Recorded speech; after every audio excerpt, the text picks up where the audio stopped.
Women and discover that as women, talks and violence against women in Nigeria in recent times is slowly becoming regular as cases of gender-based violence continues on a rapid rise.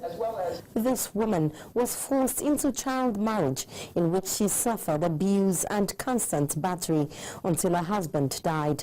She was forced to remarry, taking along her daughter, who again underwent abuse by her stepfather, who also continued to abuse and batter her mother. Another one, a child, suffered consistent defilement by two men, suffering psychological damages until she became addicted to sex. She is still 9 years old. These are just some of the many common cases women in Nigeria have to face, many times unreported and without support or immediate solution. In one small community around Enugu, we found just a person defiling 9 girls. And in one school, a teacher defiled up to 25 pupils.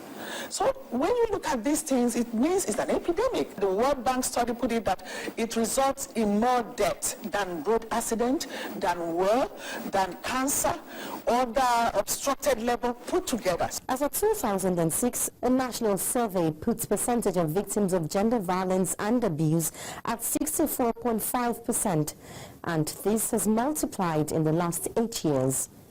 The reason for this prevalence is hinged on weak laws, wrong socialization, and lack of information. Do victims know that they have solutions? Do they know where they can go?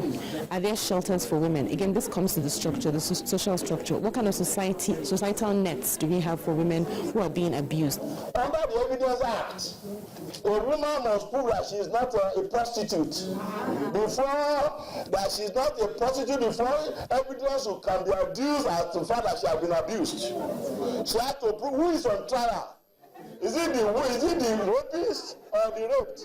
You have mothers who don't believe their daughters when they tell them that they've been molested by a neighbor, by a family friend. They tell them to shut up. They tell them to keep quiet. They don't want to press charges. They don't want the society to look at their daughter as the one that has been tainted. And that culture of silence is what perpetuates it. India and South Africa are top on the list of countries with a high rate of gender-based violence. Many gender activists fear Nigeria runs a risk of topping that chart unless actions are taken now. The reason why they're staying in situations like this is really because there's nowhere else for them to go to. So why can't we set up a place where they can come and feel safe? And then provide them with all the necessary detail, legal support, everything possible. What Nigeria really needs is a national hotline. A telephone number, those 5-digit numbers, where that women can memorize easily. And you call that number when you need help, and you don't need to talk a lot of grammar. There are trained professional people at the other end of the telephone line. Besides a culture of silence and societal stigmatization, information for women and the vulnerable, as well as support for victims, are still grossly inadequate, making the fight against gender-based violence a long walk yet to begin. Omelogo, Nadi, Channels Television News.